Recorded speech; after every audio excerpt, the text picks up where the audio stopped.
All right, so an interesting choice there by Donald Trump for his next national security advisor.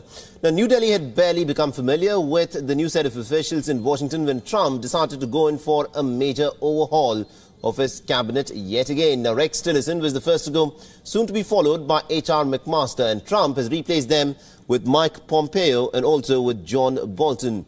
The Foreign Minister Sushma Swaraj and National Security Advisor Ajit Doval of India will be keen to learn firsthand about the policies and priorities of the new dispensation under Pompeo and Bolton. The Pompeo, who was until recently the chief of America's intelligence agency, the CIA, is known to Doval and diplomats in New Delhi. He's not an outsider.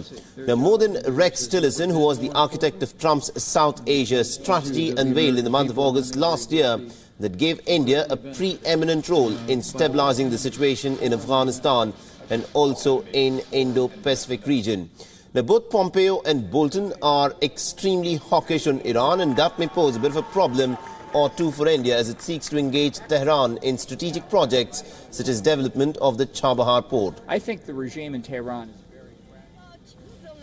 and also North Korea could be another fault line. Bolton has tweeted about the problems in the enforcement of the international sanctions against North Korea, an issue that might actually come to engulf New Delhi given a recent United Nations report detailing the trade ties between New Delhi and Pyongyang. Although Bolton has time and again spoken about the proliferation linkages between Iran and North Korea, he has remained silent on what India says are clear proliferation linkages between Pakistan and North Korea. Now, moreover, Sushma Swaraj has said with Tillerson seated beside her in New Delhi that India would not cut its diplomatic ties with Pyongyang. But what might cause anxieties in New Delhi will be as to how Bolton handles Pakistan. Now, in the past, John Bolton has made a case for not pushing Pakistan too hard because of fears that it might prove counterproductive for the region. Now, sample this. How much pressure on Pakistan is too much pressure? Well, if the Pakistani Taliban or other radicals took control of that country, it would not just be another base to launch terror operations against US or Western Europe. It would be a terror country with nuclear weapons, so it would be Iran or North Korea on steroids right now.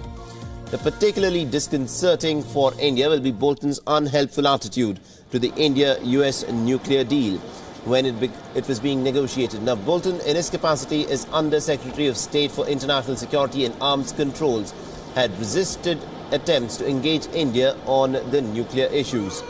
In fact, Bolton was amongst those officials in the George W. Bush government who were skeptical of India's track record on non-proliferation.